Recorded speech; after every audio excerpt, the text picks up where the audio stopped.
In a silent cemetery, where tears mix with the morning's fine rain, a solemn funeral is abruptly interrupted by a scene that leaves everyone in shock. A majestic white horse, which belonged to the 7-year-old girl being buried, invades the ceremony and, ignoring desperate screams, begins to dig the newly closed grave with fierce determination. The mourners watch horrified as the animal digs tirelessly until, when they look inside the excavated hole, they discover something impossible.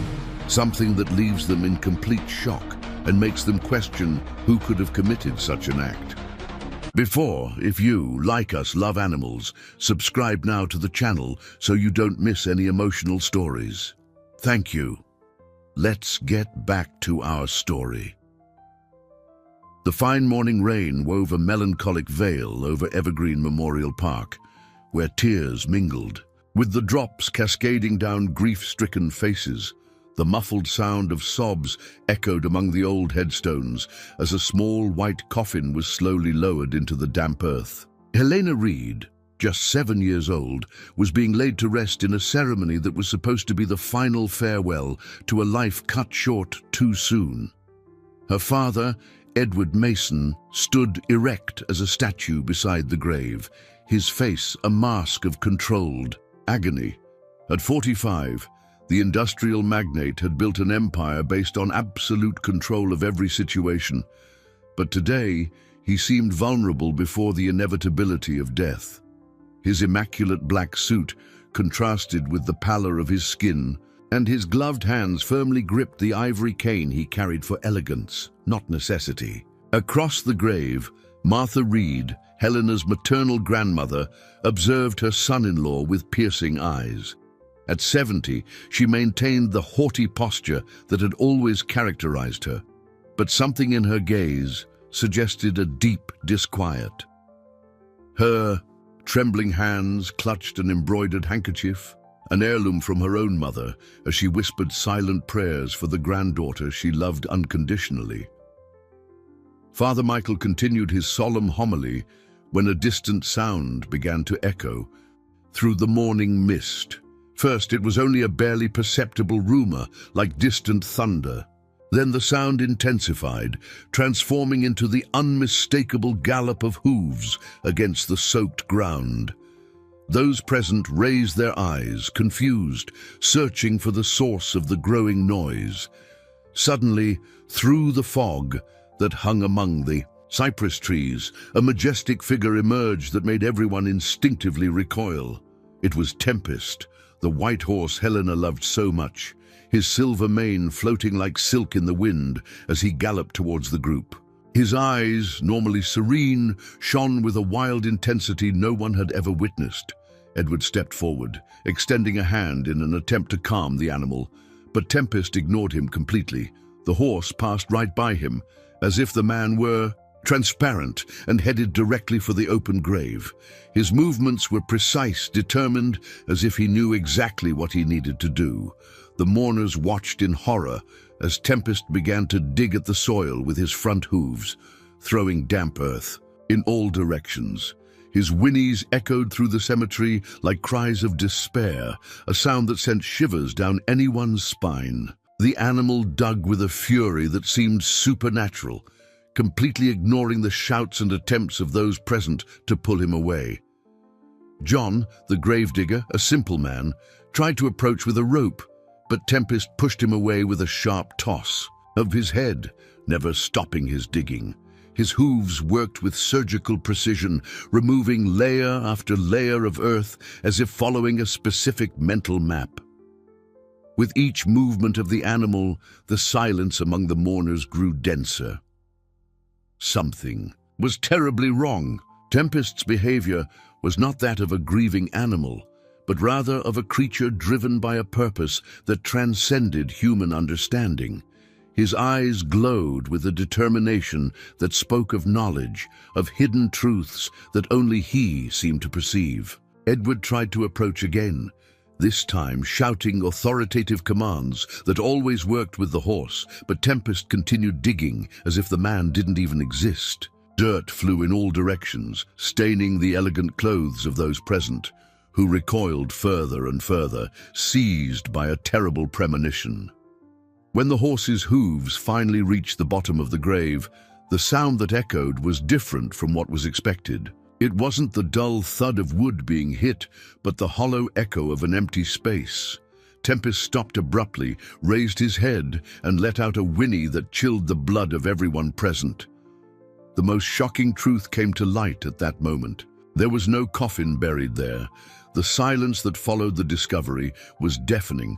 Those present at the funeral remained motionless, like salt statues trying to process what their eyes had just witnessed.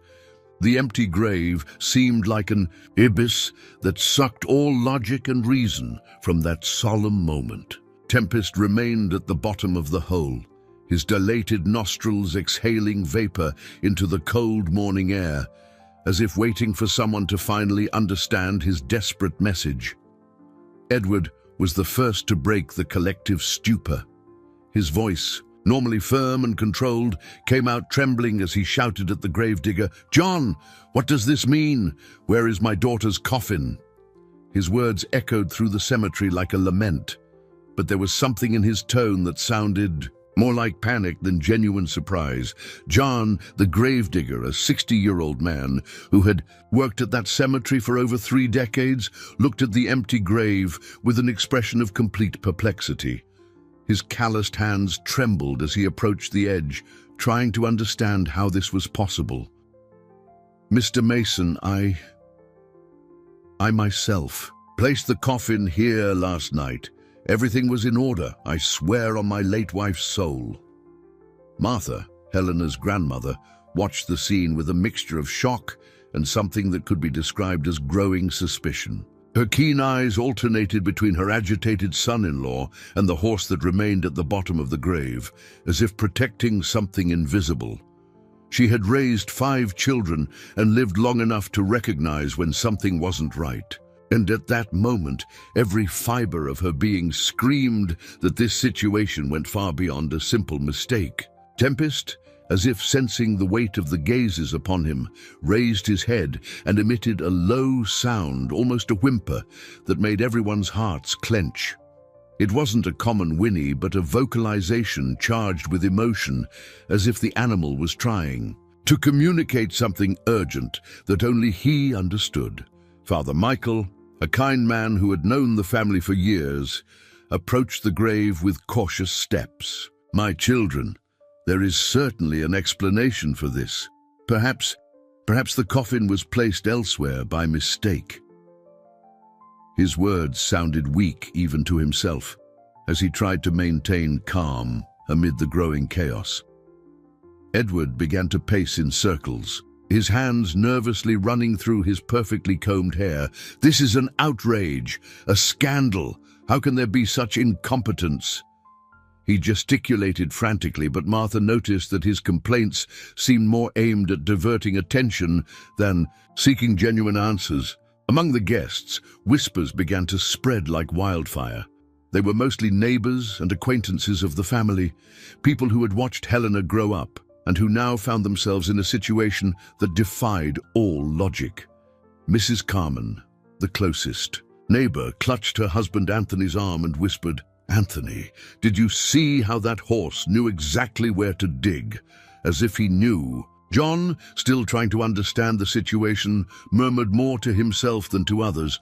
"But the coffin was heavy yesterday, very heavy. I needed 2 men to help carry it."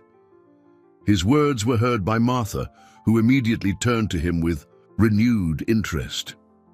"Heavy, John? Are you sure it was heavy?" Martha's voice cut through the air like a blade, silencing the whispers around them. Her eyes gleamed with an intensity that made Edward visibly stiffen. The gravedigger paused to think, his brow furrowed in concentration. "Well, now that you mention it, it was heavy when we arrived here, but when we went to lower it, now that I think about it, it seemed lighter. I thought it was strange at the time, but I was tired and didn't think much of it." This revelation dropped like a bomb on the group. Tempest, as if understanding the importance of those words, emitted another low sound and began to walk in circles within the grave, his hooves treading on the earthen bottom as if searching for something specific. Edward, realizing the situation was spiraling out of his control, tried to take the lead again. "Enough! This is ridiculous. Let's get this animal out of here and call the authorities to resolve this confusion." But when he tried to approach the grave, Tempest stared at him with an intensity that made him recoil instinctively. Martha stepped forward, her voice firm, cutting through the tension. "Edward, where exactly did you say Helena passed away? And why wasn't I allowed to see her before the funeral?" Martha's question hung in the air like a storm-laden cloud. Edward felt the weight of everyone's gaze upon him. And for the first time in years, the man who controlled an industrial empire found himself speechless. His hands trembled slightly before he managed to regain his composure, but Martha, with her 70 years of experience reading people, missed no detail. Helena. Helena was admitted to a specialized clinic in Los Angeles, Edward finally replied, his voice sounding more controlled but still forced. "The doctors said it would be better. It would be easier for everyone if she passed peacefully, without visits that might disturb her in her final moments." Martha narrowed her eyes, her memories of her granddaughter returning like powerful waves. Helena wasn't just a special child because of her specific needs. She was a radiant girl, full of life, who found joy in the simplest things. Her mornings were always marked by a run to the stable to greet Tempest, and afternoons stretched into long walks across the fields, where she talked to the horse as if he were her best friend. "What exactly was the illness?" Martha insisted, stepping closer to her son-in-law. "When we talked on the phone last week, you only said she had a bad flu. How did a flu turn into this?" Tempest, still at the bottom of the grave, seemed to react to the mention of Helena. His ears perked up and he began to make circular movements, as he always did whenever the girl came to visit him. It was a behavior everyone there recognized, a dance of joy the horse always performed when he sensed the presence of his little companion. Edward cleared his throat, clearly uncomfortable with the public interrogation. "Martha, this is neither the time nor the place for medical discussions. We are all distraught, and we need to focus on finding Helena's coffin." But Martha was not willing to let the matter drop. Her memories of her last conversation with her granddaughter, just 10 days earlier, were crystal clear. Helena had called, excited, telling her about the new tricks she was teaching Tempest, about the drawing she was making for her father's birthday, about plans for the approaching school vacation. There was nothing in the girl's voice to suggest illness, much less anything terminal. "John," Martha turned to the gravedigger, completely ignoring Edward's growing discomfort. "You said the coffin was heavy when it arrived, but lighter at the time of the burial. Is that possible?" The simple man scratched his head, his honest eyes reflecting the genuine confusion he felt. "Mrs. Reed, in all my years working here, I've never seen anything like it. Coffins don't just get lighter on their own, unless—" He paused as if a terrible idea had crossed his mind. "Unless what, John?" Martha's voice was firm, encouraging. "Unless there was nothing inside it from the beginning, or someone removed what was inside after we arrived at the cemetery." The silence that followed these words was broken only by the sound of Tempest digging again, his hooves finding something that made a distinct metallic clinking sound. Everyone moved closer to the edge of the grave to see what the horse had uncovered. It was a small golden buckle, the kind used on children's shoes. Martha recognized it immediately. It was from Helena's special shoes, the ones she only wore on important occasions because they made her feet look like a princess. Edward visibly paled at the sight of the buckle, and Martha didn't miss his reaction. "These were the shoes Helena was wearing when you took her to Los Angeles," she said, not as a question, but as a statement. I don't remember details. About shoes, Edward stammered, but his voice sounded less and less convincing. Tempest, after finding the buckle, stopped digging and raised his head towards a specific part of the cemetery. His eyes fixed on a distant point among the trees, and he emitted a low whinny, almost a call. It was as if he was trying to communicate a direction, a path that only he knew. Father Michael, who had remained silent watching the situation unfold, finally spoke. My children, perhaps we should call the authorities. This situation is beyond our comprehension. But before anyone could respond, Tempest did something that left everyone breathless. He looked directly at Martha and nodded his head, as if agreeing with something that only he and she understood. Then the horse leapt gracefully out of the grave and began to walk slowly towards the trees, stopping every few feet to look back, as if inviting someone to follow him. Martha felt her heart race. Every maternal and grandmotherly instinct she possessed screamed that Helena was alive, somewhere waiting to be found. 3 days had passed since the interrupted funeral, and the Mason estate had become a place of palpable tension. Edward had managed to convince local authorities that it was an administrative error by the cemetery, using his influence and connections to avoid a deeper investigation. But within the walls of his property, a silent battle was being waged. Charles Stone, the farm's horse handler, watched Tempest with growing concern. At 52, Charles had dedicated his life to animal care, and he had never witnessed behavior like the white horse displayed since the funeral. The animal adamantly refused to eat, standing for hours, staring fixedly in the same direction, always towards the mountains rising north of the property. "Come on, boy, you need to eat," Charles murmured softly, bringing a bucket of fresh oats closer to the horse. But Tempest didn't even lower his head to sniff the food. His eyes, normally serene and confident, shone with an intensity that made Charles uneasy. Charles had started working on the estate when Helena was just 3 years old. He vividly remembered the first meeting between the girl and the white foal that Edward had bought as a birthday present for his daughter. The connection between them had been instantaneous and magical, something Charles, even with all his experience, had never witnessed before. Helena used to spend hours in the stable talking to Tempest in her imaginative, childish language. She invented stories about knights and princesses, always with Tempest as the main hero.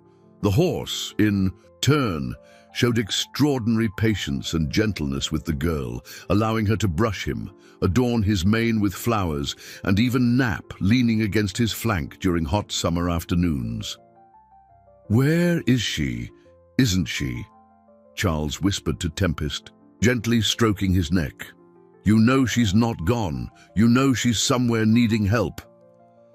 As if responding to the question, Tempest emitted a low sound and turned his head towards Charles, his large, expressive eyes seeming to plead for understanding. It was a look that spoke of urgency, of secrets only he knew, of a truth that desperately needed to be revealed. Charles had noticed other strange things in recent days.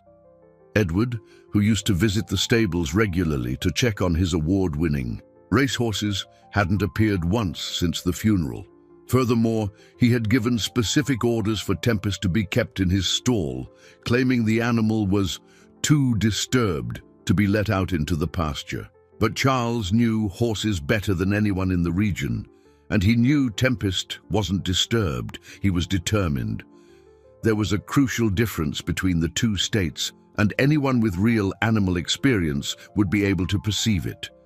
During his nightly rounds through the stable, Charles had begun to follow Tempest's fixed gaze, trying to understand what the horse saw or felt in the direction of the mountains. The night before, he had walked to the fence that bordered the property in that direction and noticed something that made him stop suddenly. There were recent tracks in the mud, heavy masculine boot prints going to and from a trail leading to the mountains. The marks were deep, suggesting that whoever had made them was carrying something heavy. Charles knew the property like the back of his hand, and he knew the trail led to an old cabin that Edward had ordered built years ago, claiming it would be used as a retreat for moments of reflection. But Charles had never seen his boss use the cabin once. On the morning of this fourth day, Charles made a decision that would change everything. He waited for Edward to leave for one of his business meetings in the city, and then opened Tempest's stall. "Let's find out what you're trying to tell me, boy," he murmured, placing a light rope around the horse's neck. Tempest reacted immediately, as if he had been waiting for this moment for days. He walked out of the stable with determined steps and began walking directly towards the north fence, following exactly the path Charles had explored the night before. As they walked the steep trail up the mountain, Charles noticed that Tempest seemed to know the way perfectly, as if he had traveled that route before.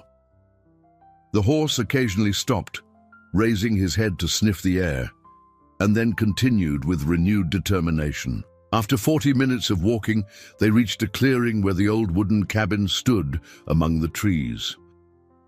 Charles felt his heart race when he noticed clear signs of recent use. A small pile of trash beside the building, tire marks in the soft earth, and something that chilled him completely, a small rag doll lying near the door. It was Helena's inseparable doll, the one she had carried everywhere since she was 4 years old. Tempest approached the cabin and began to walk in circles, emitting low sounds that echoed through the silent forest. It was as if he was calling someone, as if he knew someone very special had been there recently. Charles picked up the doll with trembling hands, his heart beating so hard he could hear it echo in his ears. While Charles was making his disturbing discovery on the mountain, Martha was on her own investigative mission in the city. The 70-year-old woman had spent sleepless nights since the funeral, her suspicions about Edward growing like a storm in her chest. She knew her daughter better than anyone, and she knew she would never have allowed Helena to be admitted to a clinic without, at least, a farewell call. Sitting in the modest office of Private Detective Robert Davidson, Martha watched the 50-year-old man carefully examine the few documents she had managed to gather. Robert was a former police officer who had opened his own practice after retiring, known in the city for his discretion and efficiency in sensitive cases. "Mrs. Reed, I need to be honest with you," Robert said, adjusting his glasses as he studied the papers. "The documents Edward presented to the authorities regarding Helena's admission are curious. There are some inconsistencies that caught my attention." Martha leaned forward, her eyes shining with a mixture of hope and apprehension. "What kind of inconsistencies?" "First, the hospital mentioned in the documents exists, but when I discreetly called to verify, they have no record of any Helena Reed or Helena Mason admitted in the last 3 months. Second, the medical signatures on the report seem forced." Robert paused, observing Martha's reaction before continuing. "But what worries me most is how quickly everything happened.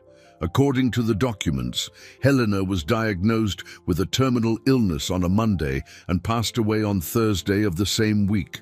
For a healthy child, that's practically impossible." Martha felt her hands tremble.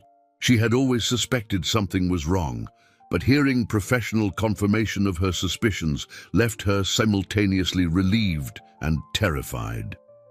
"Robert, do you think my granddaughter is still alive?"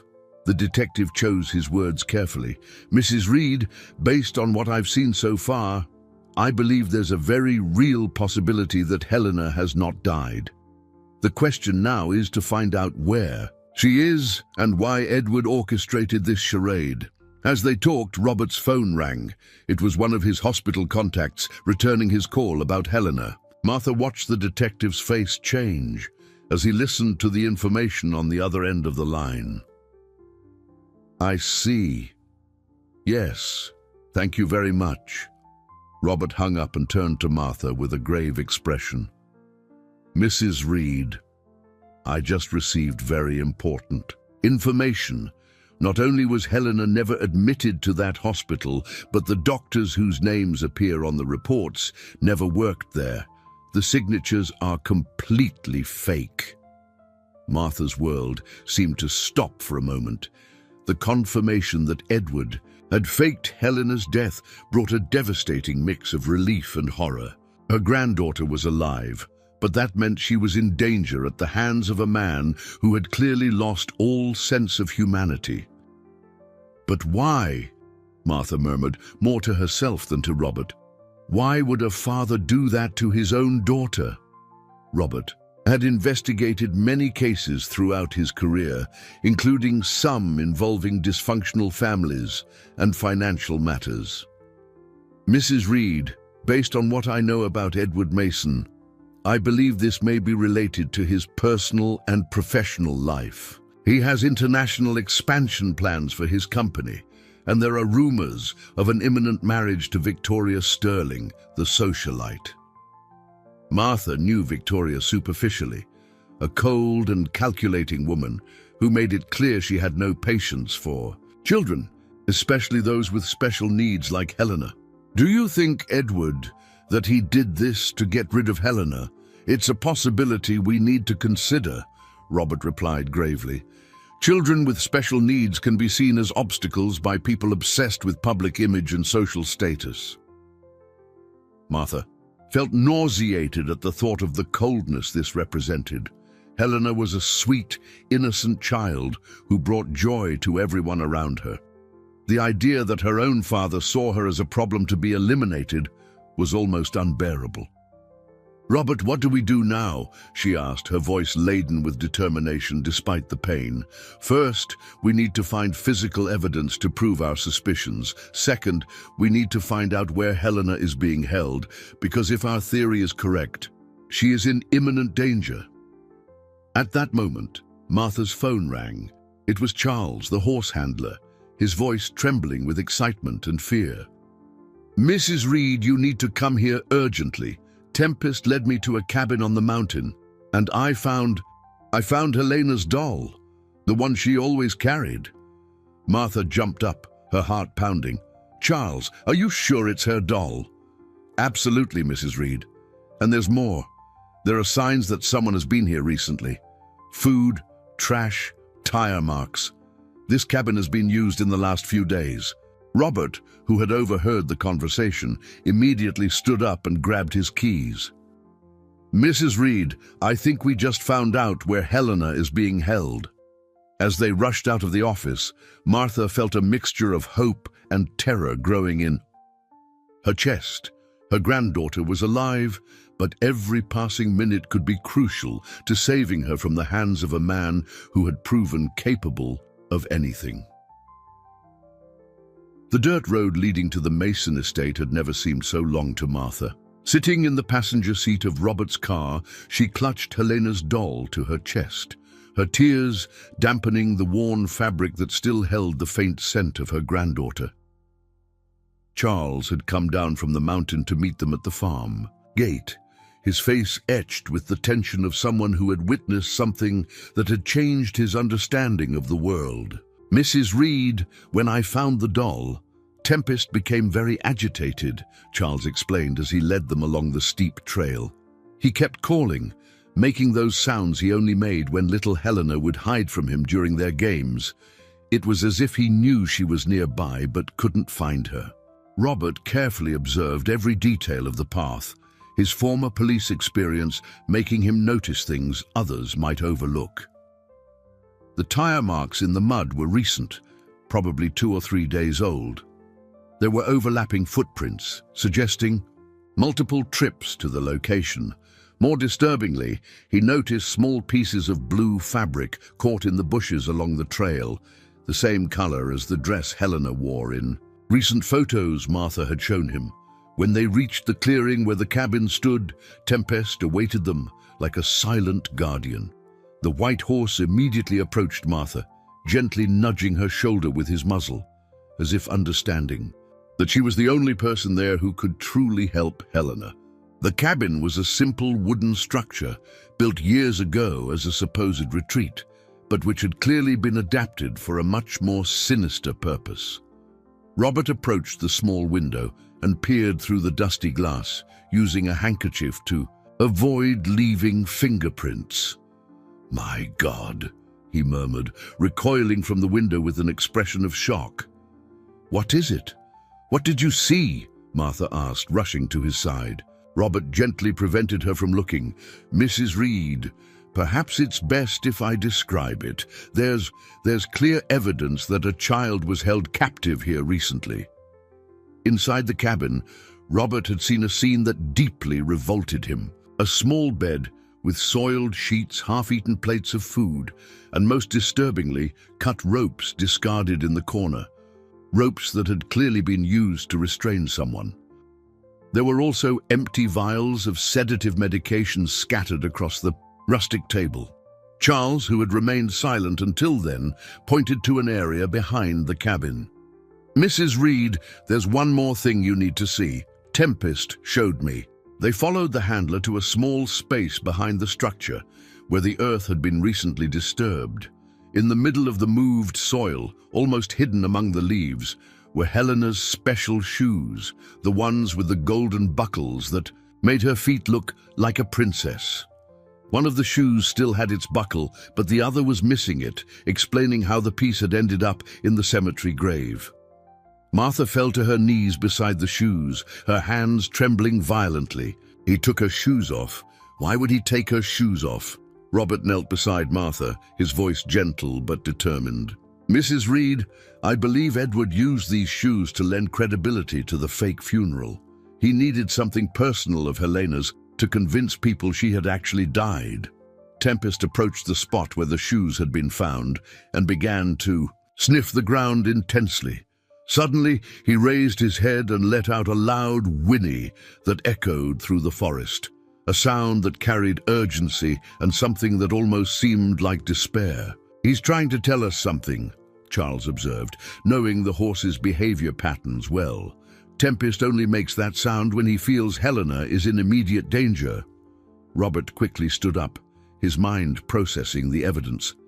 If Helena was here until recently, but isn't anymore, that means Edward moved her to another location, and if Tempest is sensing urgency, it means time is running out, Martha completed, her voice laden with horror and determination.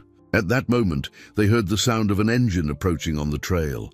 Robert immediately motioned for everyone to hide behind the cabin while he peered through the bushes to see who was arriving. It was Edward, driving a black Jeep, alone. His face was tense, and he carried a large bag on the passenger seat. When he got out of the vehicle, they could see that his clothes were rumpled and his hands trembled slightly, signs of extreme stress. Edward walked directly to the cabin, opened the door with a key, and quickly entered. Sounds of heavy movement came from inside, as if he was removing or reorganizing large objects. Robert whispered to Martha and Charles, "He's eliminating evidence. This confirms our theory. Helena was here, and now he's trying to erase all traces." Tempest, still hidden, with them, seemed increasingly agitated. His nostrils flared with each passing second, and he kept his gaze fixed in the opposite direction from the cabin, as if sensing something humans couldn't perceive. "What are you looking at, boy?" Charles murmured, following the horse's gaze. It was then that they realized Tempest wasn't looking at the cabin where Edward was, but in a completely different direction, deeper into the forest, where a second, almost invisible trail disappeared among the dense trees. Helena was no longer in the cabin. She had been moved to an even more isolated and dangerous location. The sound of Edward's footsteps leaving the cabin made everyone shrink further behind the bushes. Robert held Martha's arm, preventing her from making any movement that could reveal their presence. Charles kept a gentle hand on Tempest's neck, trying to calm the horse, who showed increasing signs of agitation. Edward carefully locked the cabin and returned to the Jeep, But instead of leaving immediately, he stopped and looked around the clearing with an expression of extreme paranoia. It was as if he felt he was being watched. His eyes scanned the dense vegetation, passing dangerously close to where they were hiding. After long minutes that seemed like hours, Edward finally got into the vehicle and drove away, but not on the main trail that led back to the property. Instead, he followed exactly the direction Tempest had indicated, along the secondary trail that disappeared deeper into the forest. "Now we know for sure where Helena is," Robert whispered, his voice urgent. "But we need to be very careful if Edward discovers us." Martha stood up with determination, wiping dirt from her knees. "I don't care what happens to me. My granddaughter is in danger, and I'm not going to stand here while that monster might be hurting her." Tempest, as if understanding the gravity of the situation, positioned himself beside Martha and lowered his head slightly, as he always did when Helena needed his help to climb onto his back. The gesture was so touching and natural that it brought tears to everyone's eyes.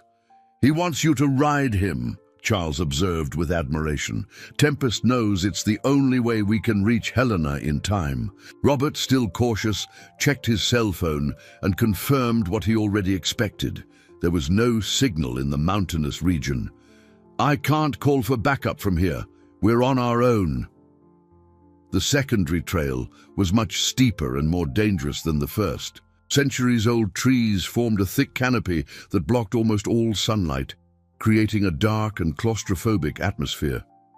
Tempest led the way, his keen instincts guiding them along a path that seemed impossible to find without his help. As they advanced, they began to hear disturbing sounds coming from further ahead, male voices discussing something in low, urgent tones. Robert gestured for them to stop and carefully approached a rock formation that offered a privileged view of the valley below. What he saw chilled his blood. In a clearing surrounded by steep cliffs, there was a second, much more primitive cabin. Edward was there, talking animatedly with two large, menacing-looking men. One of them held an open briefcase full of money, while the other pointed to the cabin with gestures that clearly indicated some kind of negotiation. But what shocked Robert most was seeing Edward handing documents to the men, documents that appeared to be passports and travel papers.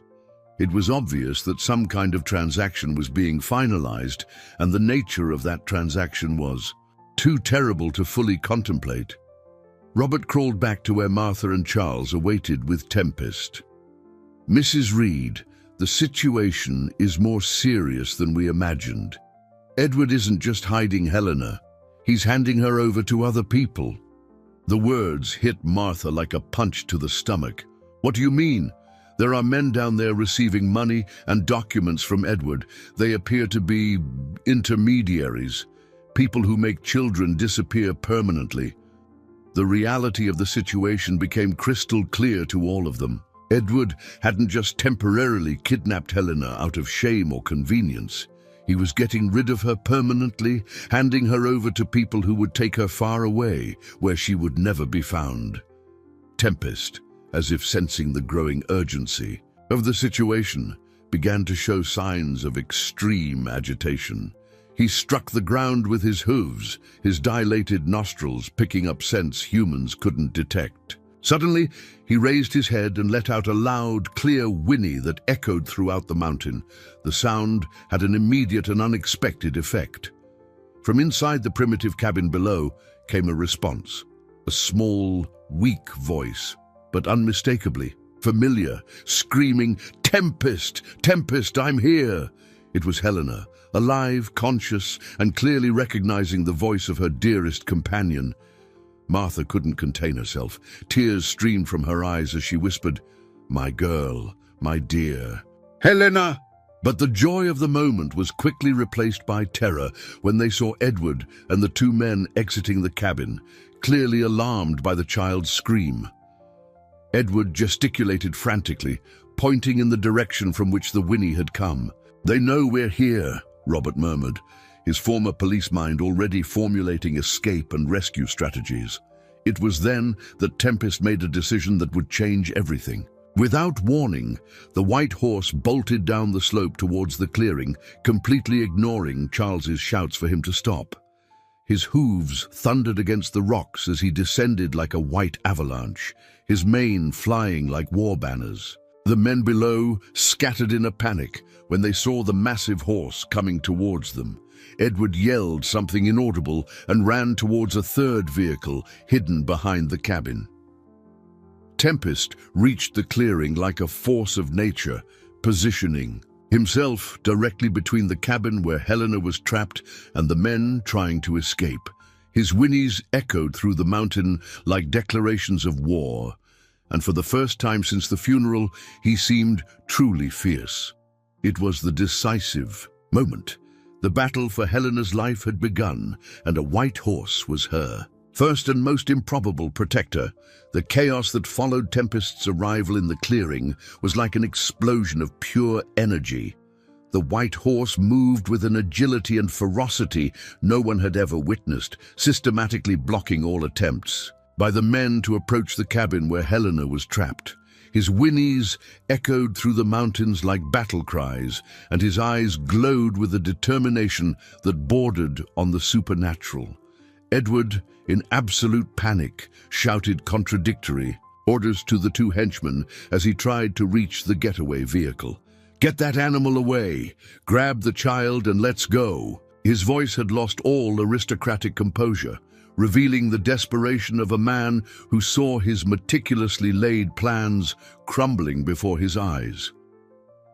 Martha, Robert, and Charles descended the slope as fast as they could, guided by the sounds of the battle below. Robert had pulled out his phone and miraculously found a small cell signal among the rocks.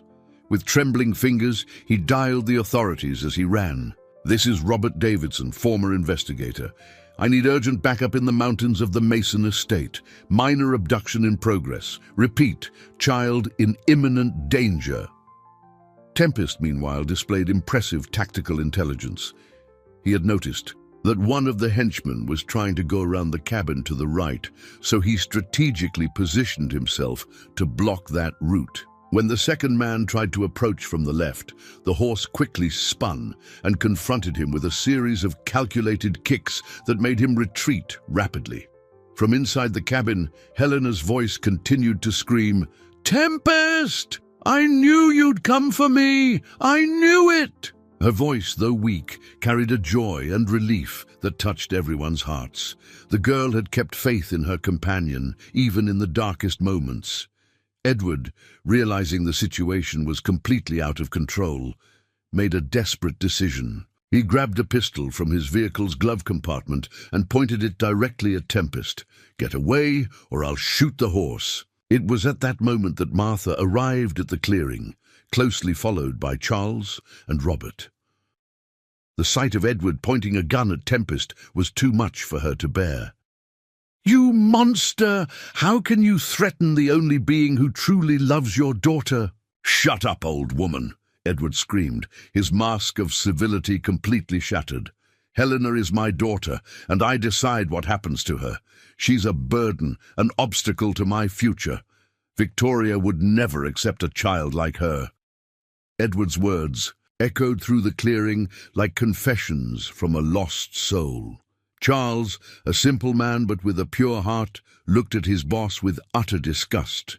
"Mr. Mason, how can you speak like that about the girl? She's the sweetest, purest creature I've ever known."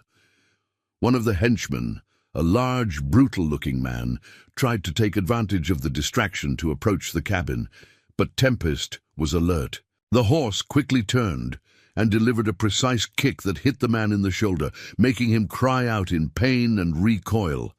Robert, with his police experience, began to strategically assess the situation. Edward was visibly unstable, holding the gun with trembling hands. The two henchmen were injured and clearly wanted to abandon the operation.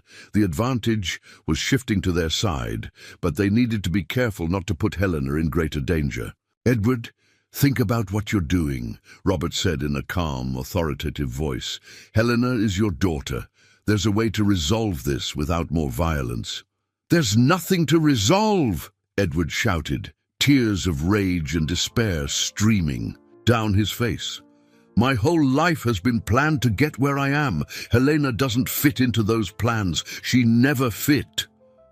Tempest, as if understanding every word, positioned himself even closer to the cabin, forming an impenetrable protective barrier.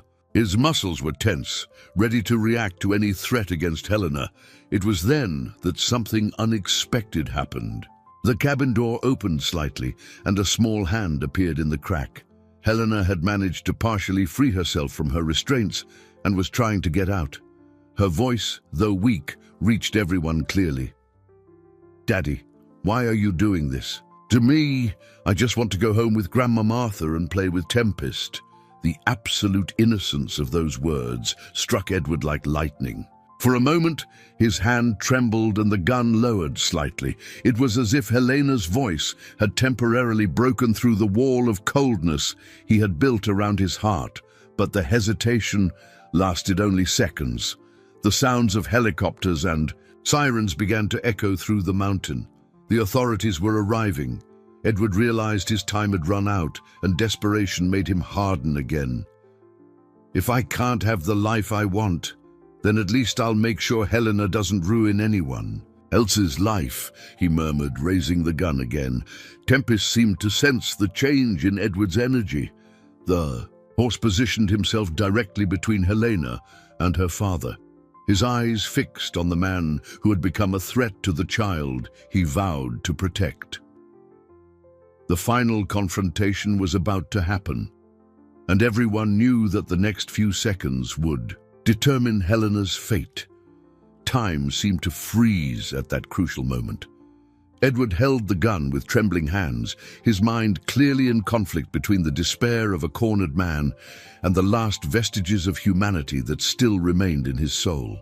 Tempest remained motionless as a white marble statue, his eyes fixed on the man who represented the greatest threat to Helena's safety. The sounds of the helicopters approached rapidly, echoing through the mountains like the roar of mechanical dragons.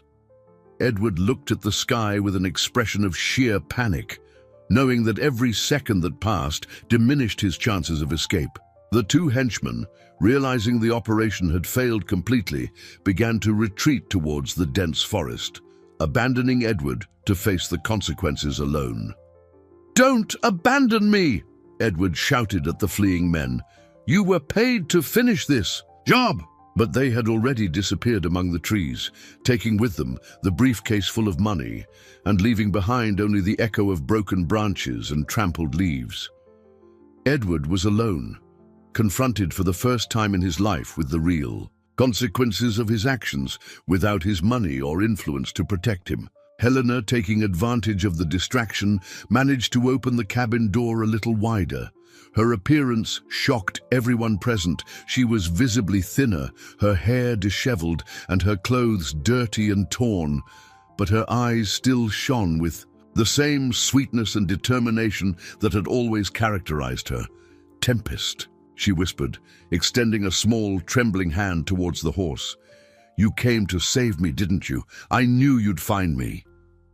The horse reacted immediately to Helena's voice. He turned slightly, keeping Edward always in his line of sight, but extending his neck so the girl could touch his forehead. The moment of connection between them was so pure and moving that even Robert felt tears well up in his eyes. Martha, taking advantage of Edward being momentarily distracted by the sound of the helicopters, began to move slowly towards the cabin. Each step was calculated, silent, like a determined grandmother who would risk everything to save her granddaughter. "Helena, my dear," she whispered when she was close enough for the girl to hear her. "Grandma's here, you're safe now." Edward noticed Martha's movement and quickly pointed the gun in her direction. "Stay where you are, old woman. Don't come a step closer." It was at that moment that Charles made a courageous decision. The simple, handler who had dedicated his life to animal care and who loved Helena as if she were his own granddaughter, began to speak to Edward in a calm, paternal tone. "Mr. Mason, I've worked for you for 15 years. I've watched you build this empire, seen your determination and intelligence. But I've also seen how little Helena loved you unconditionally. She always spoke of her dad with such pride, always drew pictures of you to hang in the stable." Charles's words penetrated the armor of coldness Edward had built. For the first time in weeks, he remembered the mornings when Helena would run to hug him before he left for work, the childish drawings she made especially for him, the moments when she called him the best daddy in the world. She was always complicated," Edward murmured, his voice laden with a pain he had tried to suppress for so long. Victoria said a child like Helena would be an obstacle, that international. "Business requires a perfect image." "Mr. Mason," Charles continued, taking a cautious step toward his boss, "little Helena is perfect just the way she is. She has a pure heart, a kindness that's rare to find. How can you think that's an obstacle?" Tempest, sensing that the tension was slightly decreasing, began to move slowly toward Helena. His movements were gentle, calculated not to alarm Edward, but determined enough to continue protecting the girl. The helicopters were now very close, and amplified voices began to echo through the clearing. "Edward Mason, this is the police. Drop the weapon and surrender peacefully." Edward looked around the clearing, finally comprehending the complete futility of his situation. He was surrounded, abandoned by his accomplices, confronted by the family he had tried to destroy, and observed by a horse who showed more loyalty and love than he had ever been capable of feeling.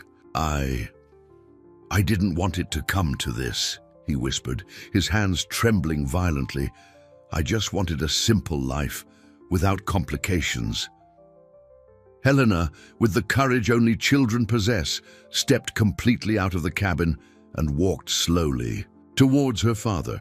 Her legs were weak from confinement, but her determination was unshakable.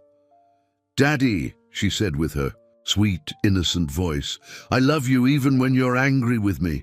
Grandma Martha says families always forgive." Helena's words were like a punch to Edward's gut. He looked at his daughter, really looked at her, and for the first time in months, saw not an obstacle or a problem, but a child who loved him unconditionally despite everything he had done. The gun began to tremble in his hands, and slowly, very slowly, he began to lower it. The gun fell from Edward's hands as if it had become too heavy to carry. The metallic clatter echoed through the clearing, followed by a silence that seemed to carry the weight of all the repressed emotions of the past few days. Edward collapsed to his knees, his hands covering his face as deep sobs shook his entire body. Helena, with the innocent courage that only children possess, continued walking towards her father. Her legs trembled from the weakness of confinement, but her steps were determined. Tempest accompanied her closely, like a silent guardian ready to protect her if necessary. "Daddy, why are you crying?"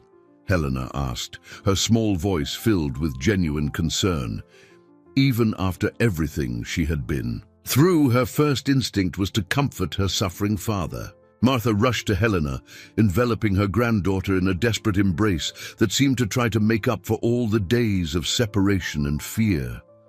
"My girl, my brave little one," she whispered through tears. "Grandma's here. You're safe now." The helicopters finally landed in the clearing, kicking up a cloud of dust and dry leaves. Heavily armed police officers exited the aircraft, but Robert gestured for them to keep their distance. The situation was resolving itself, and an aggressive approach could traumatize Helena even further. Edward lifted his face to look at his daughter, and what Martha saw shocked her deeply. He was no longer the cold, calculating man she knew, but a broken human being, consumed by guilt and the weight of his terrible choices. His eyes were red, his cheeks pale, and his expression carried a regret that seemed to come from deep within his soul. "Helena," he whispered, his voice almost inaudible. Can you forgive your daddy?" The question hung in the air like a desperate plea.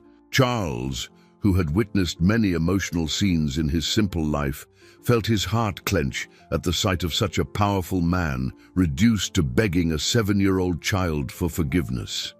Helena looked at her father with her large, expressive eyes, those same eyes he had tried to ignore for so long.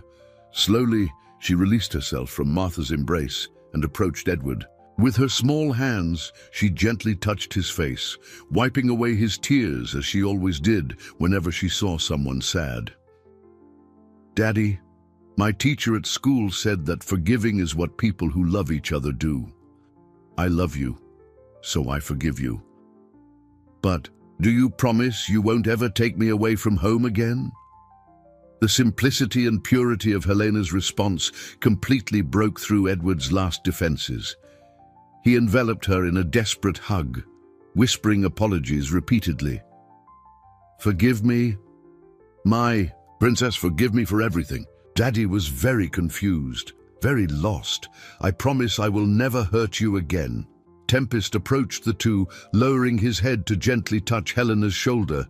It was as if the horse was blessing the reconciliation, offering his own form of forgiveness to the man who had caused so much suffering to the girl he loved so dearly. Robert cautiously approached, knowing he had to do his professional duty even amidst that emotionally charged moment. "Edward, you need to come with us. There are many questions that need to be answered, many laws that have been broken." Edward slowly stood up, holding Helena close for a few more seconds before handing her back into Martha's arms.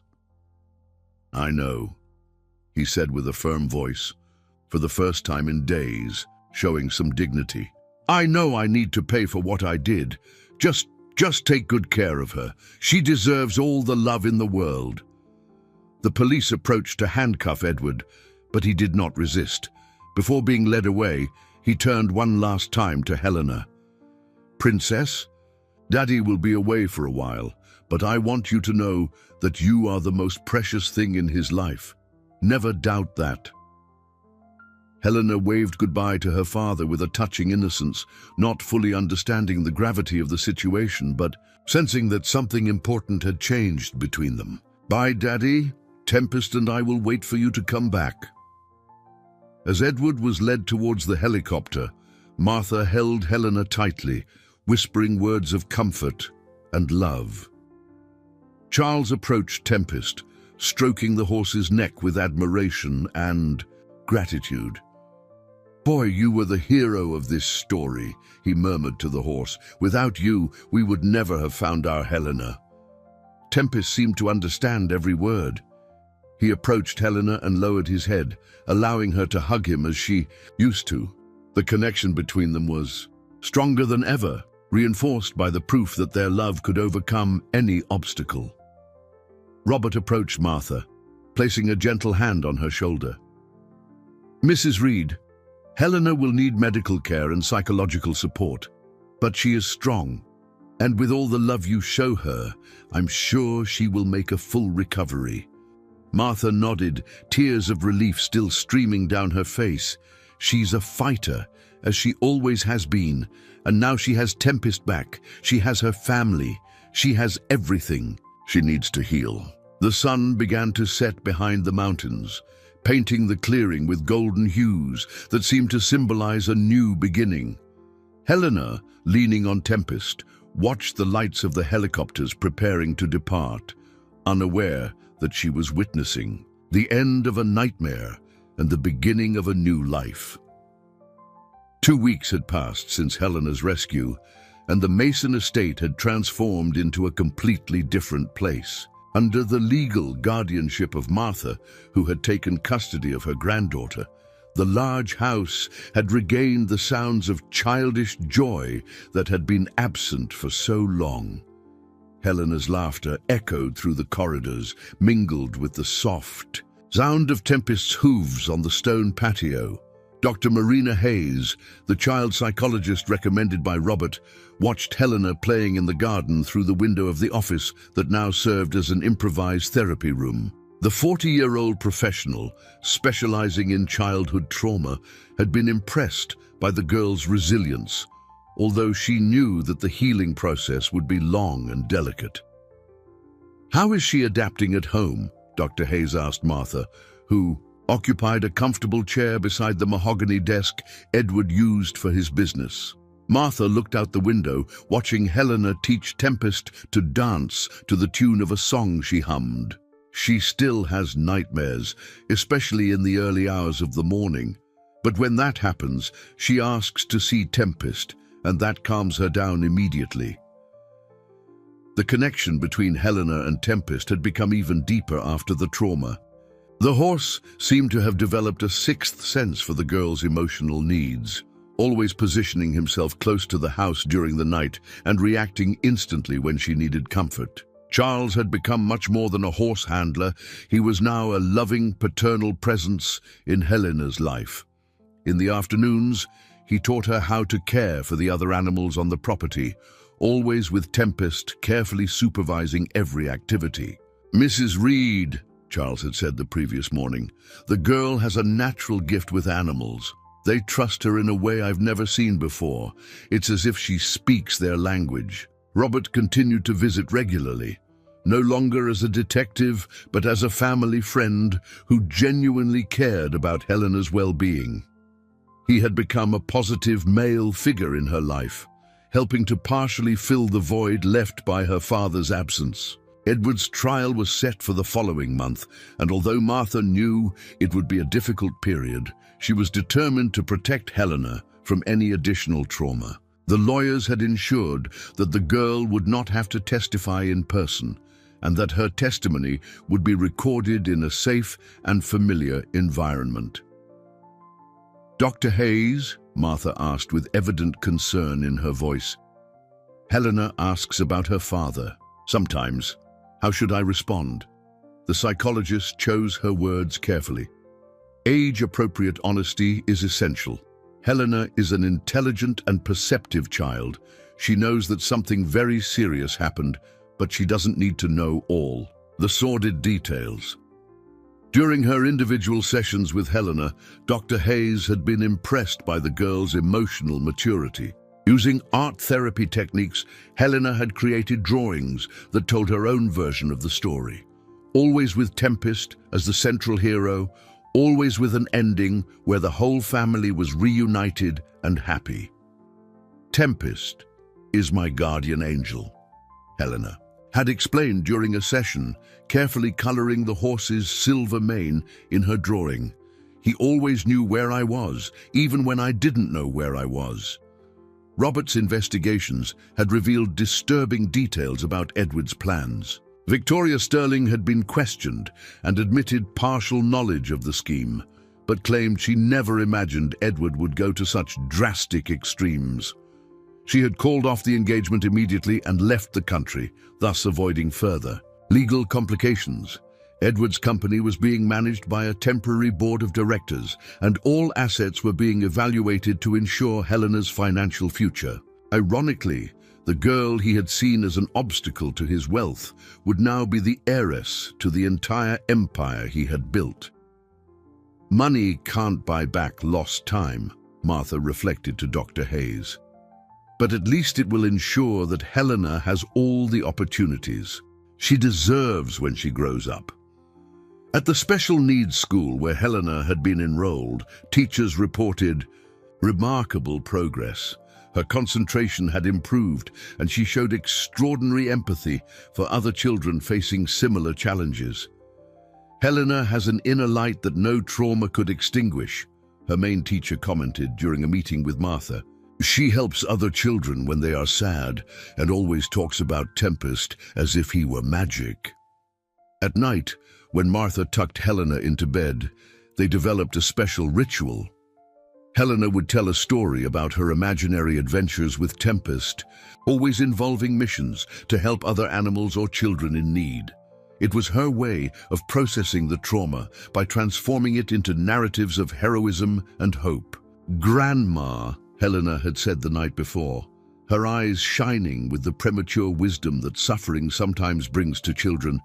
"I think Tempest and I were made to take care of each other, like you and me." Martha had hugged her granddaughter, with tears in her eyes, amazed at a child's ability to find meaning and purpose, even in the most difficult experiences. Dr. Hayes closed her notes and smiled at Martha. "Helena is on the right path to a full recovery. She has something many children in similar situations don't have, a network of unconditional love and a special connection that gives her strength." Through the window, they could see Helena mounted on Tempest, the two walking slowly through the flowering garden, as if dancing a silent waltz of healing and renewal. The courtroom was packed with journalists, curious onlookers, and people who had followed the case through national media. The story of the horse who had exposed a kidnapping by interrupting a fake funeral had captured the public's imagination, transforming Tempest into a kind of national hero. But for Martha, who occupied a seat in the front row, that moment represented much more than a media spectacle. It was the day the truth about Edward would be officially recognized. Helena was at home under the care of Charles and Dr. Hayes, protected from the media circus the trial had become. Martha had insisted that the girl did not need to witness that moment, although she knew she would eventually have to explain the outcome to her granddaughter. Edward entered the courtroom escorted by two officers, his simple prison attire contrasting dramatically with the elegant suits he used to wear. He had lost weight during his weeks in prison, and his face bore the mark of genuine guilt and remorse. When his eyes met Martha's, he lowered his head in a gesture of deep shame. The prosecutor, Mr. Franklin Davies, an experienced man with graying hair, presented a devastating case against Edward. He meticulously described how the defendant had forged medical documents, bribed cemetery officials, and conspired to make his own daughter disappear permanently. "Ladies and gentlemen of the jury," Mr. Davies said with a firm voice, "this is not just a kidnapping case. It is a case of a father who was willing to sacrifice the life of his innocent daughter for greed and personal ambition." Robert was called as a key witness, recounting every detail of the investigation that had led to Helena's rescue. His voice choked when he described the state in which they found the girl in the cabin, weak and confused, but still maintaining her unwavering faith that Tempest would come save her. Charles also testified, his simple but powerful voice touching the hearts of everyone in the courtroom. "That horse knew," he said, looking directly at Edward. "Tempest knew something was terribly wrong, and he didn't rest until he found the girl. Animals feel what sometimes we humans can't see." When it was Edward's turn to speak in his own defense, the courtroom fell into absolute silence. He slowly stood up, his hands trembling slightly as he prepared for the most important words of his life. "Your Honor," Edward began, his voice filled with genuine emotion, "I cannot and will not try to justify what I did. There is no justification for a father to try to destroy his own daughter's life." Tears began to stream down his face as he continued, Helena is the purest and most innocent creature I have ever known. She loved me unconditionally, and I repaid that love with cruelty. I was so obsessed with my image, with my business plans, with what other people would think, that I completely lost sight of what truly mattered." Edward paused, wiping his eyes before continuing. "During my weeks in prison, I had time to reflect on who I had become. I turned into a monster, willing to sacrifice my daughter's happiness for selfish goals. Victoria told me that a child like Helena would be an obstacle, and I was too weak to defend her." The courtroom remained in sepulchral silence as Edward struggled to find adequate words to express his remorse. "I know I don't deserve forgiveness," he said, looking directly at where Martha was sitting. I know I can never undo the trauma I caused Helena, but I want everyone to know that what I did was a product of my own weakness and greed, not any deficiency in my daughter. Helena is perfect, exactly as she is. Edward took a deep breath before making his final statement. I accept any punishment this court deems appropriate. I only ask that, please. You protect Helena from me. She deserves a life full of love and happiness, something I'm clearly not capable of offering. The judge, Judge Harrison Miller, a wise man with 40 years of experience in the judiciary, observed Edward carefully before pronouncing his words. Mr. Mason, in all my years presiding over this court, I have rarely witnessed a case as disturbing as this. A father who deliberately puts his own daughter in danger for selfish reasons represents one of the gravest forms of betrayal of parental trust. Judge Miller paused, allowing his words to echo through the room. However, I must also acknowledge that your remorse seems genuine and that your full confession facilitated the investigation and spared your daughter additional trauma during this process. Martha firmly clutched the strap of her purse, inside which she carried a recent photo of Helena mounted on Tempest, both smiling radiantly for the camera. That image represented everything she had fought for: her granddaughter's happiness and safety. The sentence will be announced after the recess, the judge declared. This court recognizes the exceptional gravity of this case and the need for justice not only for the direct victim, but for all of society that relies on the protection of children. As people left the courtroom for the recess, Martha remained seated, reflecting on the extraordinary journey that had led to this moment. From a funeral interrupted by a determined horse to this day of reckoning, she had witnessed the transformative power of truth and unconditional love. In her mind, she could visualize Helena at home, probably playing in the garden with Tempest, oblivious to the drama unfolding in the courtroom. That's how it should be. A child protected, loved, and free to simply be a child. When the court reconvened after the recess, the tension in the air was palpable. Judge Harrison Miller returned to his position with a solemn expression that reflected the gravity of the decision he was about to announce. Edward remained standing, his hands clasped in front of his body, accepting whatever fate was imposed upon him. After careful deliberation, the judge began, his voice echoing through the silent room. This court sentences Edward Mason to 15 years in prison for the crimes of kidnapping, forgery, fraud, and child endangerment. Furthermore, all his assets will be transferred to a trust fund administered by the victim's grandmother, Martha Reed, to ensure Helena's future and well-being. Martha felt a mixture of relief and sadness.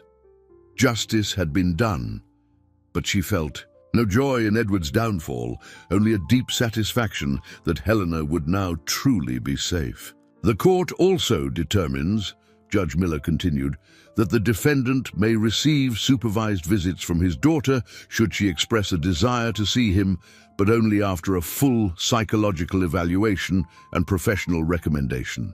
Edward accepted the sentence with dignity, simply nodding his head. Before being led away, he asked permission to address a few final words to Martha.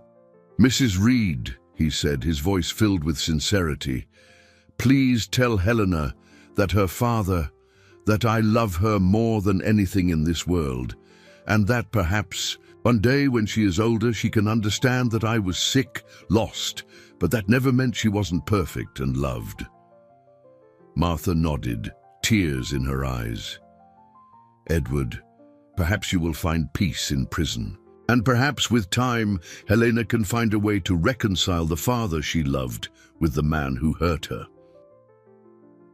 3 months after the trial, life on the estate had found a new rhythm. Helena had thrived under Martha's loving care, developing a confidence and joy that radiated to everyone around her. Her therapy with Dr. Marina Hayes was progressing extraordinarily well, and the nightmares had practically disappeared. Charles had been officially promoted to estate manager, a position he exercised with pride and dedication. His paternal connection with Helena had deepened, and he often found her in the stable in the morning, talking to Tempest about her dreams from the night before. "You know, Charles," Helena said on a sunny morning, while brushing Tempest's silky mane, "I had a dream where Daddy was in a quiet place, reading books and learning to be a better person." Charles smiled, impressed by the girl's capacity for forgiveness. "And what did you feel in that dream, little one?" "I felt that maybe one day he can go back to being the daddy who took me horseback riding on Sundays," she replied thoughtfully. "Tempest says everyone deserves a second chance." Robert had become a regular visitor, no longer as a detective, but as a dear family friend. He often brought gifts for Helena, adventure books, educational games, and always something special for Tempest, like premium apples or carrots. During one of these visits, Helena asked a question that surprised everyone. "Uncle Robert, when can I visit Daddy?" Martha and Robert exchanged worried glances, but Dr. Hayes, who was present, knelt beside Helena. "Why would you like to visit your father, dear?" "Because Tempest told me in a dream that Daddy is very sad and needs to know that I still love him," Helena replied with the profound simplicity that characterized her. "And because maybe if I tell him it's okay, he can start to heal too." Dr. Hayes was impressed by Helena's emotional maturity. After several preparatory sessions and careful evaluations, she finally recommended that the visit take place, but in a controlled environment and with psychological supervision. The meeting between father and daughter took place in a special room at the prison, designed for sensitive family visits. Edward had cried for hours before the visit, terrified that Helena would reject him or show fear in his presence. When Helena entered the room holding Martha's hand, Edward slowly stood up. He had lost more weight, but his eyes shone with a clarity that had been absent for months. "Hi, Daddy," Helena said simply, as if it had only been a few days since they last saw each other. Edward knelt to be at her height, tears streaming freely down his face. "Hi, my princess. Are you not afraid of me?" Helena shook her head and approached to hug him. "Tempest told me you're learning to be a better person. Is that true?" "I'm trying very hard, Helena. Every day, I'm trying to understand how I became someone who could hurt you, and every day I promise to be better." "Then it's okay," Helena said, caressing her father's face as she used to when she was younger. "People can get lost and then find themselves again. Grandma Martha taught me that." The meeting lasted only an hour, but it was transformative for both. Edward had received the forgiveness he didn't believe he deserved, and Helena had planted the seeds of a possible future. Reconciliation. When they left the prison, Helena was thoughtful. "Grandma, I think Daddy will be okay. He looks different, more like the Daddy I remember from when I was little." Martha kissed her granddaughter's forehead, amazed at a child's capacity for unconditional love. "You have a very special heart, Helena. Tempest chose his best friend well." That night, when they arrived home, Tempest was waiting for them at the gate, as he always did. Helena ran to hug him, whispering in his ear about the visit to her father. The horse listened patiently, as if understanding every word, and then gently carried her to the stable, where she fell asleep leaning against his flank, protected by the purest love there is, that of a true friend. A year had passed since that dramatic funeral that changed everyone's lives forever. The Mason estate, now officially home to Helena and Martha, had transformed into a refuge of peace and joy. What was once a cold and imposing mansion now breathed life, with flowering gardens carefully maintained by Charles and childish laughter echoing through the corridors. Helena, now 8 years old, had grown not only in stature, but in wisdom and confidence. Her golden hair shone in the morning sun as she ran through the verdant field towards the stable, where Tempest awaited her with his characteristic patience. The connection between them had become legendary in the region, inspiring stories that passed by word of mouth about the horse who saved a girl and an entire family. "Good morning, my hero," Helena whispered in Tempest's ear, as she did every morning. The horse responded with a soft puff of air, gently touching the girl's face with his muzzle. It was a ritual of love and gratitude that would never lose its meaning. Martha watched from the porch of the house, a steaming cup of coffee in her hands and a serene smile on her face. At 71, she had found renewed energy in caring for Helena. The responsibility had brought purpose and joy to her golden years, proving that it's never too late to start over. "Mrs. Reed," Charles approached, respectfully removing his hat. "The school called. They want to know if Helena can do a presentation about Tempest for the other children. It seems our girl has become a little celebrity," Martha chuckled softly. Helena had truly become special in the community. Her story of survival and forgiveness had touched many hearts, and she often received letters from children across the country who had heard of her friendship with Tempest. Dr. Marina Hayes had officially concluded Helena's treatment the previous month, declaring that the girl had not only fully recovered from the trauma, but had emerged from the experience with extraordinary emotional maturity. "Helena has a rare gift," the psychologist had explained to Martha. "She transformed her pain into compassion, her experience into wisdom." Robert continued to be a constant presence in their lives, now more like an adopted uncle than a detective. He had recently married a teacher from Helena's school, and the couple frequently visited the property for family dinners full of laughter and stories.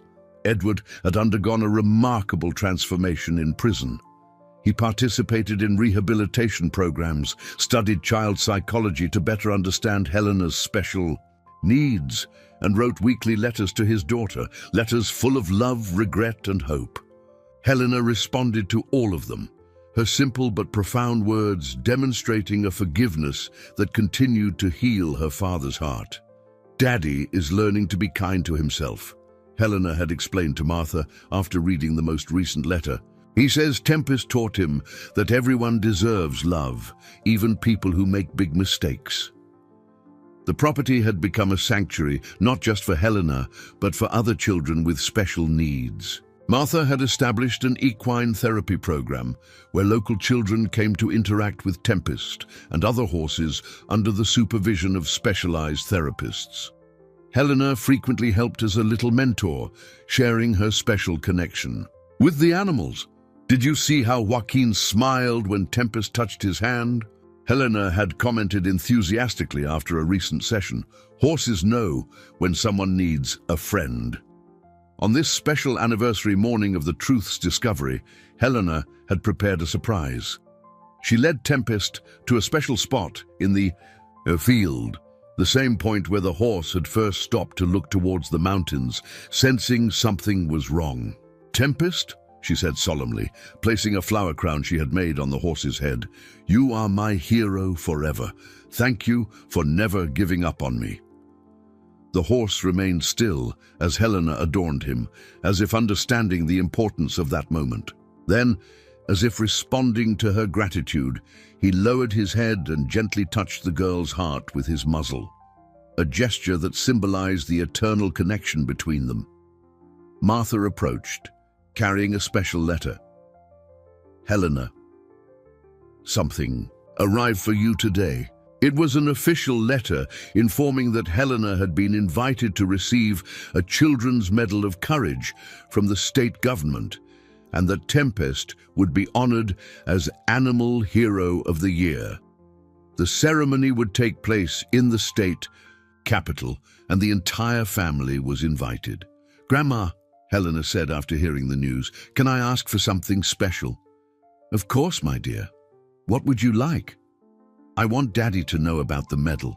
And I want to tell him that when he gets out of prison, he will always have a place here with us. Tempest agrees with me. Tears welled up in Martha's eyes. Helena's capacity to forgive and include, even after everything she had been through, was truly extraordinary. As the sun set on that special day, Helena mounted Tempest for her favorite evening walk.